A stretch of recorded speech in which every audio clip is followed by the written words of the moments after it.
नरेंद्र मोदी की जड़ पकड़ लो ना, कहाँ से पैदा हुए हैं? आरएसएस से पैदा हुए ना। आरएसएस देश का सबसे बड़ा आतंकवादी संगठन है। जितने गुंडे मवाली आज देश के अंदर पल रहे हैं, पैदा हो रहे हैं, सब आरएसएस में पैदा हो रहे हैं। कुछ लोग जो है पानी पी करके ठंडा हो गए होंगे कि हाँ भाई दरभंगा में एक एम्स और बन गया, खुशहाली मना लो। भारत देश का कितना भी अयोग्य नेता कोई भी हो, नरेंद्र मोदी से कहीं ज्यादा योग्य है। मैं गारंटी दूं। टक्कर क्या हुआ है? मुझे खड़ा करो, आमने सामने डिबेट करा दो, मुझे नरेंद्र मोदी इतना बता दें मनुवाद क्या है, इतना बता दें, आरएसएस को डिफाइन कर दें, नरेंद्र मोदी धर्म की परिभाषा बता दें। भारतीय राष्ट्रीय पार्टी के अध्यक्ष आरपी मौर्य जी है। हम इनसे जानेंगे कि जिस तरीके से बिहार में लगातार आपराधिक घटनाएं घट रही है, और बिहार और भारत दोनों के बारे में हम बात करेंगे। ये बताइए सर कि बिहार में लगातार आपराधिक घटनाएं घट रही है, लेकिन फिर भी उनके लोग कह रहे हैं कि बिहार में बाहर है नीतीश कुमार है। लोग कह रहे हैं, उन्हीं के लोग कह रहे हैं, नीतीश कुमार जी के जी। तो वही कहते हैं ना कि अपने बेटे को कोई काना तो कहता नहीं है, ये तो एक नेचुरल टेंडेंसी बन गई है। अगर जो चिराग है ना प्रकाश देता है, अपने अंधेरे जो नीचे उसका अंधेरा होता है, अगर उसको देखना समझना सीख जाए तो भारत देश की समस्या का समाधान हो जाएगा। मोदी जी भी दिन भर चिल्लाते हैं कि भारत देश जो है वो बहुत ही डेवलप कर गया है, विश्व गुरु बन गया है। तो जो सरकार में आता है, अब देखो आम जनता जो होती है ना, वो ना तो हर न्यूज़ को समझती है और ना सिस्टम के हर अंग को जानती है। नेता कोई बोल रहा है तो अगले ने बताया और वो सुन लिया कि हाँ भाई सब जगह राम राज चल रहा है, सब जगह सब खुशहाली का माहौल है, हमने जो है इतनी नौकरियां दे दी, इतने हमने घर बनवा दिए, इतने हमने जो है कॉलोनियाँ दे दी। तो अब मेरी बात को आप सुन रहे हैं, आपको तसल्ली तो होगी ना, बने ना बने। जैसे अभी कुछ दिन पहले नरेंद्र मोदी ने अनाउंस कर दिया कि भाई यहाँ पे दरभंगा में एम्स बन गया, तो कुछ लोग जो है पानी पी करके ठंडा हो गए होंगे कि हाँ भाई दरभंगा में एक एम्स और बन गया, खुशहाली मना लो। और यहाँ पर आप जैसे मीडिया भाई लोग घूम करके देख रहे हैं कहीं कुछ है ही नहीं है। तो सरकार की एक पॉलिसी होती है कि वो अपनी तारीफ खुद करती रहती खुद, क्योंकि उसकी तारीफ करने वाला कोई नहीं होता, काम तो कुछ होता नहीं है। मेन स्ट्रीम मीडिया है ना सर। हाँ, तो मेन स्ट्रीम मीडिया जो उनकी पेड मीडिया होती है वो लोग करते होंगे अपना अपने तरीके से, लेकिन क्रॉस क्वेश्चन कोई पूछने वाले बहुत कम, जैसे आप जैसे लोग हैं। लेकिन जो एक तरीके से पेड मीडिया होती है वो लोग इस तरीके का काम नहीं करते हैं। अच्छा, मोदी जी को तो कहा जा रहा है कि मोदी जी देश हित में बहुत सारा काम कर रहे हैं, फिर मोदी जी क्यों नहीं पसंद? भाई देश हित में वो काम कैसे करेगा? कभी बबूल का पेड़ कांटा ना गिराए, ऐसा हो सकता है? बताओ मुझे। नरेंद्र मोदी की जड़ पकड़ लो ना, कहाँ से पैदा हुए हैं? आरएसएस से पैदा हुए ना। आरएसएस देश का सबसे बड़ा आतंकवादी संगठन है, सबसे बड़ा। हाँ, राष्ट्रीय स्वयंसेवक संघ है। राष्ट्रीय स्वयंसेवक संघ नाम रख लेने से देश की सेवा नहीं हो जाती है, समझ रहे हैं ना।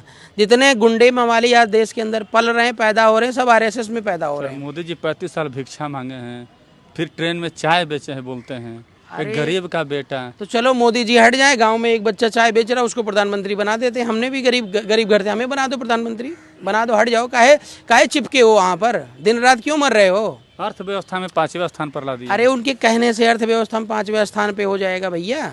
हैं? कोई रिकॉर्ड है उनके पास? भारत देश के ऊपर कर्जा लदा हुआ है, असीमित कर्जा। अभी जब से नरेंद्र मोदी है तब से कर्जा और बढ़ गया। और किस हिसाब से कह रहे हो अर्थव्यवस्था में पहुंच गया? जीडीपी भारत देश की 0 है, 0 बता रहा हूँ, कुछ नहीं है। कर्जे के बल पे वो कुर्ता पहन करके घूम रहे हैं। इस बार बोल रहे जीतेंगे तो तीसरे नंबर पर आ जाएंगे। देखो, चोर जो होता है उसको अगर आपके जेब से रुपया निकालना है तो बड़ी बड़ी बातें तो करेगा। अच्छा, क्या आपके जेब में 10,000 रुपए हैं और मैं उसे निकलवाना चाहूँ तो कोई ना कोई तो लालच और लोभ तो दूंगा ना। थोड़ी देर आपको समोसे खिलाऊंगा, चाय खिलाऊंगा, वाहवाही करूंगा, आप बहुत सुंदर हैं, आप बहुत स्मार्ट हैं, ये है वो है फलाना ढेम का। जैसे रुपया मिला तैसे गायब। मतलब 24 महीने अंदर मोदी जी को फिर से तिरंगा नहीं फहराना चाहिए लाल किला से? नरेंद्र मोदी तो ऐलान कर चुके हैं। हम अकेले कैसे रोक सकते हैं? देश की जनता को समझने की जरूरत है। भारत देश का कितना भी अयोग्य नेता कोई भी हो, नरेंद्र मोदी से कहीं ज्यादा योग्य है। मैं गारंटी मोदी से कहीं ज्यादा योग्य है। उनके दिन भर, अरे टक्कर मुझे खड़ा कर दो ना, मैं बताता हूँ अभी टक्कर क्या हुआ है। मुझे खड़ा करो, आमने सामने डिबेट करा दो, मुझे नरेंद्र मोदी इतना बता दें मनुवाद क्या है, इतना बता दें, आरएसएस को डिफाइन कर दें, नरेंद्र मोदी धर्म की परिभाषा बता दें, राम मंदिर देश के लिए जरूरी है या जो है स्कूल जैसा मंदिर चाहिए, बच्चों का भविष्य चाहिए, ये बता दे नरेंद्र मोदी। वो प्रधानमंत्री बने तो अपना धर्म बता दें, अपना कर्तव्य बता दें। दिन भर वही कहते नहीं, वो कबीर साहब ने कहा है कि मन न रंगाए और चुनरी रंगाए।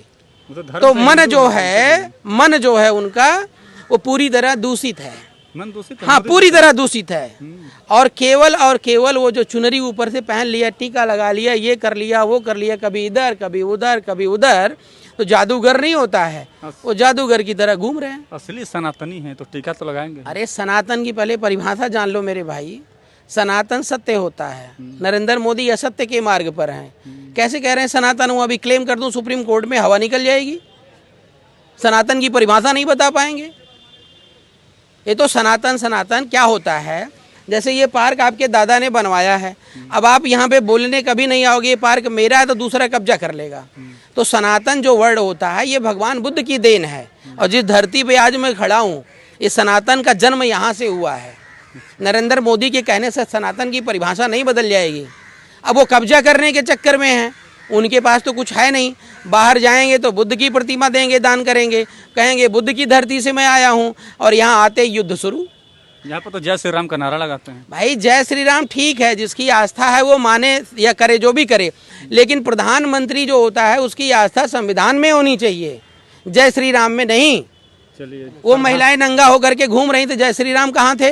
हनुमान जी कहाँ थे? बताइए मुझे आप, जब महिलाओं को नंगा करके वहाँ मणिपुर में घुमा रहे थे।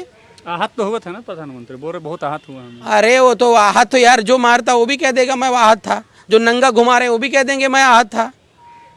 हैं, कहने से होता ना। कोई बताओ, नरेंद्र मोदी की डबल इंजन की सरकार वहाँ पर है, हैं, हथियार सारे चुरा ले जा रहे हैं, पुलिस वालों के हथियार चुरा ले जा रहे हैं, और उनका क्या नाम है आर्मी के हथियार चुरा ले जा रहे हैं। कौन से आतंकवादी वहाँ पे घुसे भाई जो तुम उनको रोक नहीं पा रहे हो? जब तुम्हारे ही आदेशानुसार काम हो रहा है तो उनको कौन रोकेगा? चलिए, जब आप ही के आदेशानुसार अगर काम हो रहा है तो उसे कौन रोकेगा। ये थे हमारे साथ आरपी, कुछ कह रहे थे, आप लोगों ने इनकी बातों को सुना। आपकी प्रतिक्रिया क्या है कमेंट्स में जवाब जरूर दीजिएगा। बहुत बहुत धन्यवाद।